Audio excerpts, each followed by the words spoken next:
نحمدہ و نصلی علی رسولہ الکریم اما بعد فاعوذ باللہ من الشیطان الرجیم بسم اللہ الرحمن الرحیم رب اشرح لی صدری ویسر لی امری واحلل عقدۃ من لسانی یفقہوا قولی ربی یسر ولا تعسر وتمم بالخیر اللہم فقہنا فی الدین سورۃ البقرہ آیت نمبر 228 لفظی ترجمہ روٹ ورڈ اور تفسیر والمطلقات اور طلاق یافتہ عورتیں یتربصن وہ انتظار رکھیں عدت گزرنے کا بانفسہن اپنے آپ کو ثلاثہ 3 قروء حیض طہر ولا اور نہ یحل حلال لہن ان کے لیے ان یہ کہ یکتمن وہ چھپائیں ما خلق اللہ جو پیدا کیا اللہ تعالیٰ نے فی ارحامہن ان کے رحموں میں۔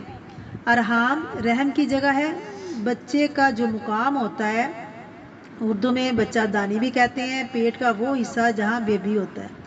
ان کنہ اگر ہیں وہ یؤمنہ وہ ایمان رکھتی باللہ اللہ پر والیوم الآخری اور آخرت کے دن پر وبعولتہن اور شوہر اور ان کے درمیان۔ عربی میں ہر وہ چیز جو دوسری سے برتری رکھتی ہو اس کو بال کہتے ہیں۔ ایک قوم کا بت بھی تھا، احق زیادہ حقدار ہے، اسم تفضیل ہے، بردہن ان کو لٹانے کے، را دال دال روٹ ہے، فی ذالک اس معاملے میں، ان اگر ارادو وہ ارادہ کریں، کون ارادہ کرے؟ شوہر، اصلاحاً اصلاح کا، ولہن اور ان کے لیے مثل مانند بھی ہے، سملر الذی وہ جو علیہن ان کے اوپر ہے یا ان کے ذمہ ہے۔ عورتوں کے لیے بھی ویسے ہی حقوق ہیں جیسے ان پر ذمہ داریاں ہیں، بالمعروف معروف طریقے سے یعنی جانا پہچانا، وللرجال اور مردوں کے لیے علیہن ان پر یعنی ان عورتوں پر درجات ایک درجہ ہے، واللہ اور اللہ تعالیٰ عزیز غالب ہے، حکیم حکمت والا ہے۔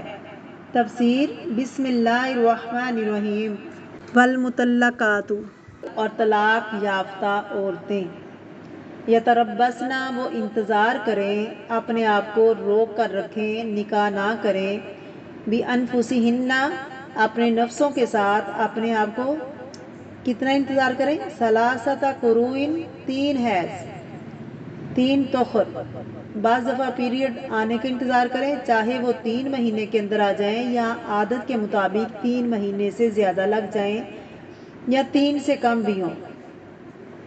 3 منتھ نہیں کہا گیا، کیا کہا گیا؟ ثلاثۃ قروء، یہاں عادت کا فرق ہوگا، ولا یحل لہن اور نہیں حلال ان کے لیے، ان یکتمن کہ وہ چھپا کر رکھیں، ما خلق اللہ جو اللہ تعالیٰ نے پیدا کیا، کہاں؟ فی ارحامہن ان کے رحموں میں، ان کے پیٹوں میں جو اللہ نے پیدا کیا بچہ۔ 3 حیض کے آنے پر پتہ چل جائے گا کہ عورت پریگننٹ ہے یا نہیں۔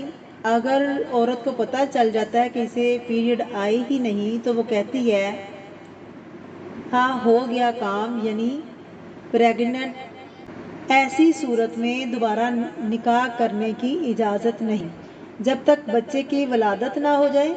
اس کی مدت عدت کتنی ہوگی؟ ولادت تک، جب تک ڈلیوری نہیں ہو جائے گی اس کی عدت چلی جائے گی۔ اس کے علاوہ آپ دیکھیے جن عورتوں کے پیریڈ بند ہو گئے ہوں، پیریڈ ہوتے ہی نہ ہوں، ان کی مدت 3 مہینے ہے۔ اسی طرح جو بچیاں ابھی چھوٹی ہیں، ابھی پیریڈ شروع نہیں ہوئے، ان کی مدت بھی 3 مہینے ہے، تو عدت کے 4 یا 3 پہلو یاد رکھیں۔ طلاق کی مدت 3 حیض، بیوہ کی عدت 4 ماہ 10 دن، اور جن عورتوں کو پیریڈ نہیں ہوئے یا جن عورتوں کے ختم ہو گئے ہیں ان کی مدت 3 مہینے۔ لونڈی کی عدت 2 مہینے ہے، خلا کے بعد عدت 1 مہینے ہے، پریگنینسی کی صورت میں عدت بچے کی ولادت تک ہے۔ اب سوال یہ ہے کہ اگر کوئی شوہر بیوی سے تعلق نہ رکھے تو 4 مہینے نہیں، سالوں کے سال نہیں رکھتا، اگر ان دونوں کی آپس میں انڈرسٹینڈنگ ساتھ ہے، قسم نہیں کھائی، تو دونوں اس حال میں بھی راضی ہیں کیونکہ طبیعتیں مختلف ہوتی ہیں۔ بعض لوگوں کو اسی طرح جسمانی تعلق کی ضرورت محسوس نہیں ہوتی اور وہ آپس میں رہ رہے ہیں، یا عمر زیادہ ہو گئی اور قسم نہیں کھائی، بیوی اور شوہر کو کوئی اعتراض نہیں تو کوئی حرج نہیں۔ یہ معاملہ ہے قسم کھا کر حق سے محروم ہونے کا۔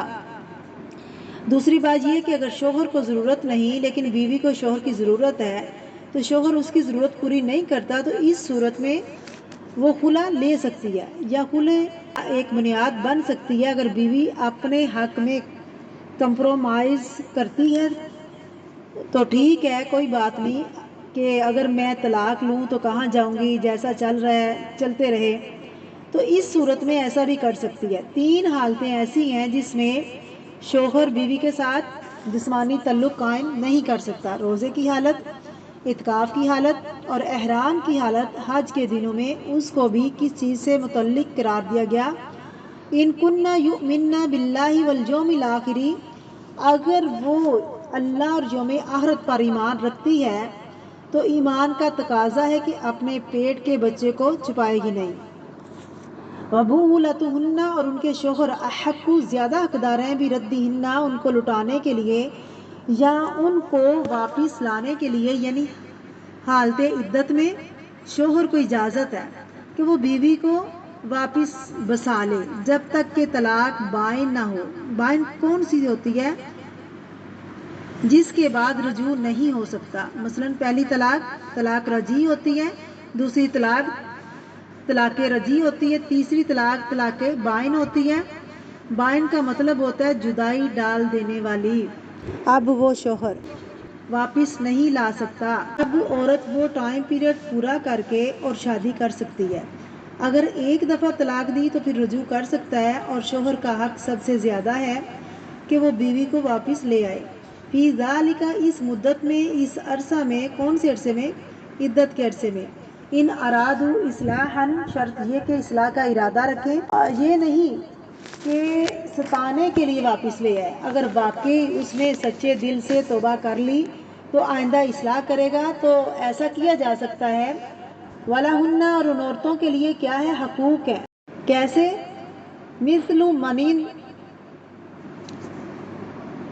سملر الذی، اس کے جو، وہ جو، علیہن، ان عورتوں کے اوپر ہے، ان عورتوں کے ذمہ ہے، کیا ہے؟ ان عورتوں کے اوپر ذمہ داریاں، جیسے عورتوں پر رسپانسبلٹی ہے ایسی ہی عورتوں کے حقوق بھی ہیں۔ کس طرح؟ بالمعروف، معروف طریقے سے، یعنی کامن سینس کے مطابق۔ وللرجال، اور مردوں کے لیے، علیہن، ان عورتوں پر، درجۃ، ایک درجہ ہے۔ اللہ نے مردوں کو عورتوں کے مقابلے میں بعض کوالٹیز دی ہیں کہ جس کی وجہ سے ہی قوام ہو تو بہتر ہے، یعنی جسمانی طاقت کا زیادہ ہونا، عقلی قوت کا زیادہ ہونا، کیونکہ عورت حالت حیض میں ذہنی، روحانی، جسمانی، ایموشنلی کیا ہوتی ہے؟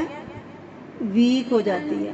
تیسری چیز، وہ اپنے مال میں سے خرچ کرتے ہیں، عورت کی کوئی ذمہ داری نہیں کہ وہ نہ نفقہ لائے یا جاب کرے یا کمائے یا گھر کا خرچہ چلائے، یہ مرد کی ذمہ داری ہے کیونکہ اس کو یہ ذمہ داری دی گئی ہے، اسی وجہ سے اس کا درجہ ہے۔ پھر اسی طرح میراث میں بھی مردوں کا حصہ زیادہ ہے۔ حقوق کے کئی درجے ہوتے ہیں۔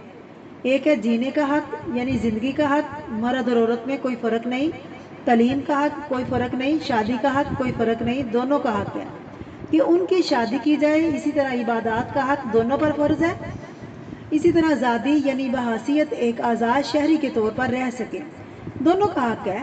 ہاں، جہاں خاندانی زندگی آتی ہے، گھر کا نظام آتا ہے، تو گھر کی اس اسٹیٹ میں ایک کو امیر بنایا گیا اور دوسرے کو اس کا اسسٹنٹ بنایا گیا اور امارت کس کے ہاتھ میں دی گئی؟ جس میں قوت زیادہ تھی۔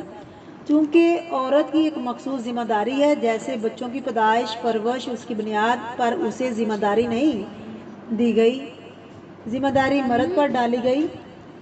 یہ الگ بات ہے کہ وہ ادا نہ کرے تو انہیں گھر کے نظام کو اس لیے درجہ دیا گیا ہے۔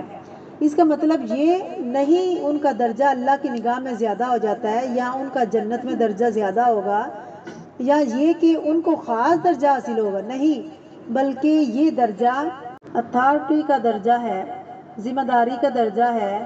جتنی پاور زیادہ ہوگی اتنی ذمہ داری زیادہ ہوگی۔ اسی درجے کی بنیاد پر طلاق کا حق بھی مرد کو دیا گیا، عورت کی بجائے۔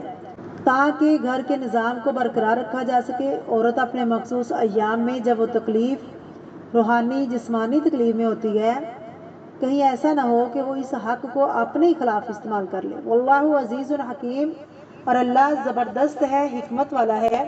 اور ایک اصول ہمیں دیا گیا کہ جتنے مرد کے حقوق ہیں اتنے ہی عورت کے ہیں۔